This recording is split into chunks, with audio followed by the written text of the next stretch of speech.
வாங்க நம்ம வீட்டோட தீபாவளி ப்ரிப்ரேஷன் என்னென்னு பார்த்துடலாம். இன்றைக்கி நாங்கள் ஒன்றும் பெருசாக ப்ரிப்ரேஷனே பண்ணல. எங்கள் அம்மா ஊர்லேருந்து ஒரு ரிலேஷன் வந்திருந்தாங்க. அவங்கக்கிட்ட பார்த்திங்கன்னா கிட்டத்தட்ட ஒரு 4 கிலோ கிட்ட ஸ்வீட் கொடுத்து விட்டுருந்தாங்க. இதெல்லாம் தின்னு முடிக்கவே எங்களுக்கு 1 மாதம் ஆகிடும். அதுக்கப்புறம் நானும் குலோப் ஜாமுன் மிக்ஸ்லாம் வாங்கி வச்சுட்டேன். அதெல்லாம் பொறுமையாக செஞ்சுக்கலாம் அப்படின்னு, இதை முடிச்சுட்டு அதை பண்ணிக்கலாம் அப்படின்ட்டு. அப்புறம் நெய் கேட்டிருந்தேன், அதுவும் கொடுத்து விட்டுருந்தாங்க. எனக்கு பிடிச்சது பார்த்திங்கன்னா கோதுமை ஹல்வா தான்.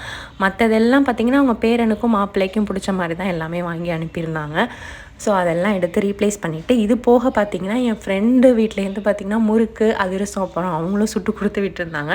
நம்ம எதுவுமே செய்யாமல் இருக்கக்கூடாது அப்படின்னு சொல்லிட்டு தீபாவளிக்காக முறுக்கு மட்டும்தான் நம்ம வீட்டில் செஞ்சது. அது செய்கிறதுக்குள்ளே என் பையன் பயங்கர இது, அதை நான் பின்னாடி ஆட் பண்ணியிருக்கேன், அதையும் பாருங்கள். அப்புறம் பூவெல்லாமே வாங்கி ரெடி பண்ணி வச்சாச்சு தீபாவளிக்காக. டைம் கிடைக்கிறப்ப பண்ணால் தான், இல்லைன்னா ஹஸ்பண்டுக்கு ஆஃபீஸு, அதனால் அவங்கள டிஸ்டர்ப் பண்ண முடியாது. முறுக்கை பார்க்கலாம் வாங்க.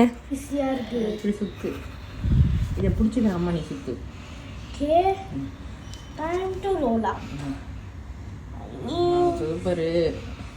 இது என்னமா கேக்? இருடா வர. இருடா.